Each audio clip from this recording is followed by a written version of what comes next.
There was a quiet girl who sat at the back of the class, her head always slightly bowed, as if trying to hide from the world. Her name was Alina. She was 16, in her junior year of high school, and barely hanging on. Her notebooks were filled with half-scribbled notes. Her test papers usually came back with red marks, and her once bright eyes had dimmed under the weight of failure, comparison, and self-doubt. For most of her life, Alina had tried to be good enough for her parents, for her teachers, for herself, but somehow it never seemed to work. Her older brother was a straight-A student. Her best friend had just won a science award. Even strangers online seemed to have it all together. And Alina, she was failing math again. Every morning, the alarm would buzz and she'd stare at the ceiling for a full 10 minutes before finally dragging herself out of bed. Her mother would tell her to eat breakfast. You need brain food. A knock. But Alina rarely touched it. What was the point? No matter how hard she tried, she always seemed to come up short. She had dreams once to become a veterinarian, to study in a good university, maybe even win a scholarship. But lately, those dreams felt like distant clouds she could never reach. It wasn't always like this. There was a time, just a year ago, when Alina was full of hope. She'd made a study schedule, joined the school's science club, and even volunteered to tutor younger students. But then came the setbacks, a failing grade in algebra, a humiliating moment when she couldn't answer a question during class, and whispers from classmates that cut deeper than any blade. She's just not smart enough. Why is she even in honors? She should just give up, and maybe they were right. So she stopped raising her hand. She left the science club. She stayed silent even when she knew the answer. Her heart shrank a little each time someone asked her why she was so quiet. The truth was, she wasn't quiet. She was tired. Tired of trying, tired of failing, tired of pretending. One afternoon, after getting back a math quiz with a big red 42% on it, Alina walked out of school and didn't go home right away. Instead, she wandered to the park near her house and sat on an empty bench. The sun was setting, painting the sky in orange and pink, but she barely noticed. Her hands were clenched, the papers still crumpled in her backpack. She had studied for hours for that quiz. She had sacrificed sleep. She had cried through practice problems, and yet 42%.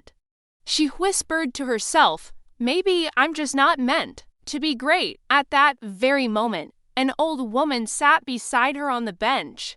Alina barely glanced at her. The woman wore a faded shawl and held a grocery bag in her lap. For a moment, they sat in silence, strangers in a quiet park. Then the woman looked at her and said gently, "You look like someone who's carrying a heavy load."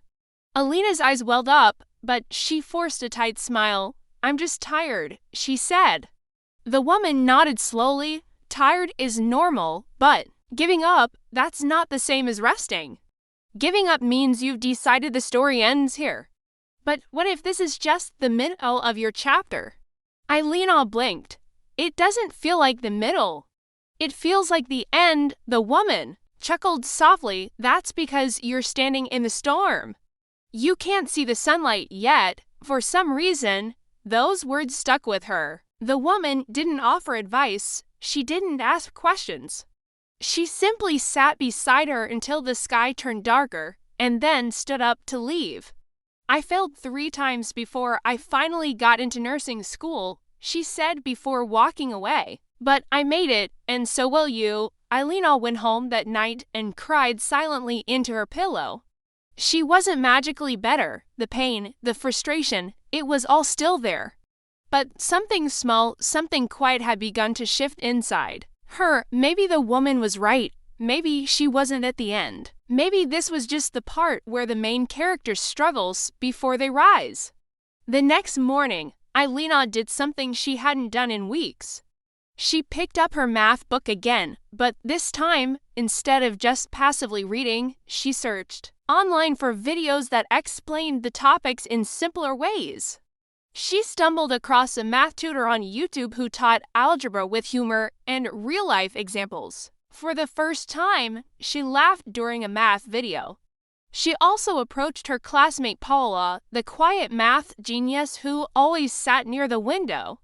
She hated asking for help. It made her feel weak, but she swallowed her pride and asked if he could explain a concept she didn't get. To her surprise, Paula didn't laugh. He didn't judge. He smiled and said, "Sure, I can help. Honestly, I'm better at teaching than at tests." They started studying together during lunch breaks. Slowly, bit by bit, things began to change. The next quiz, she scored a 68%. Not perfect, but better. Then a 73%, then an 81%. Every small improvement felt like a victory. She began tracking her progress with sticky notes on her bedroom wall. Quiz 2, passed. Assignment, on time, I am improving. Still, the road wasn't easy. She still had moments of doubt. There were nights when frustration crept in again. Once, after messing up a practice test, she threw her pencil across the room and nearly gave up again. But then she'd look at those sticky notes, those tiny signs of progress, and remind herself the story's not over. One day, her English teacher, Ms. Reyes, pulled her aside. "I've been noticing your effort lately," she said warmly. "Your recent essays show real growth, and your math teacher said you've improved a lot." Alina's cheeks flushed. "I'm trying," she whispered. "And it shows," Ms. Reyes replied. "You know, growth doesn't always look like a leap. Sometimes it looks like a crawl, but forward is forward." Those words became Alina's new mantra. She started waking up with more purpose. She didn't suddenly become a straight-A student, but she started enjoying the process. She took better notes, asked more questions, and even helped a classmate who was struggling in science, the same subject she had once quit. Helping someone else made her realize how far she'd come. It wasn't just about the grades anymore, it was about who she was becoming. But the biggest turning point came during the midterms. Math, the subject that had haunted her for years, was scheduled for the second day. The night before, she sat at her desk, staring at the stack of practice sheets. Fear started creeping in again, that old voice whispering, "What if you fail?" Again, she closed her eyes and took a deep breath. Then she whispered back, "But what if I don't?" The morning of the midterm arrived like a wave crashing against her nerves. Alina stood in front of the mirror, hands trembling slightly as she fixed her collar. Her mother noticed and came into the room. "You okay?" she asked gently. Alina forced a smile. "Yeah, just nervous." Her mom placed a hand on her shoulder. "You've worked so hard. No matter what happens, I'm already proud." Those words filled her chest with something she hadn't felt in a long time, a soft kind of courage. It wasn't the roaring confidence of someone certain they would succeed. No, this courage was quieter, but stronger. It came from persistence, from falling and rising, from knowing she'd already beaten the hardest part, not the test, but the voice that told her to quit. At school, the atmosphere was tense. Students whispered formulas, others tapped pencils. Anxiously, Alina took her seat and closed her eyes for a second, steadying her breathing. When the teacher finally passed out the exam, her hands no longer shook. The first few questions were familiar, not easy, but familiar. She read carefully, solving them step by step. Time seemed to move differently, not fast, not slow, just present. Halfway through the paper, she hit a tough problem. For a moment, panic stirred in her gut. She almost skipped it. But then she remembered something Paula had said during their study session. Don't freak out. Break it down. Every big problem is just a bunch of small steps. She breathed in, broke it down, and solved it. By the time she handed in her paper, she wasn't sure if she'd aced it, but she knew she had given it everything. And that alone felt like a win. When the results came out a week later, her heart nearly stopped. 87%. the highest math grade she had ever received. She stared at the paper, blinking, making sure it wasn't a dream. Her teacher looked at her and gave a proud nod. "You didn't just pass," he said. "You fought for this." Alina smiled, a real, full, radiant smile. The kind of smile that comes from overcoming something no one else could fully understand. Because it hadn't just been about math, it had been about proving to herself that she was capable. That she wasn't broken, that she could rise. Word of her improvement spread. A few students who used to ignore her started asking her how she turned things around. "I almost gave up," she'd say, "but then I asked for help. And I kept going, even when it sucked." Ray's invited her to speak at a small student group about resilience.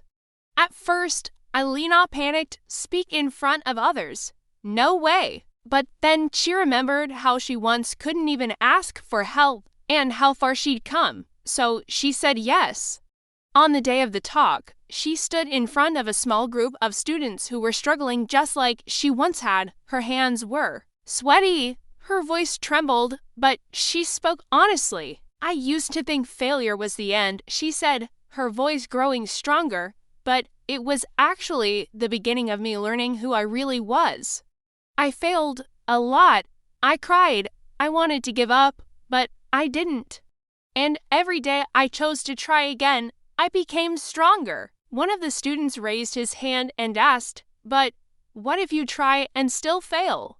Alina smiled gently. "Then you try again. Failing doesn't make you a failure. Quitting does.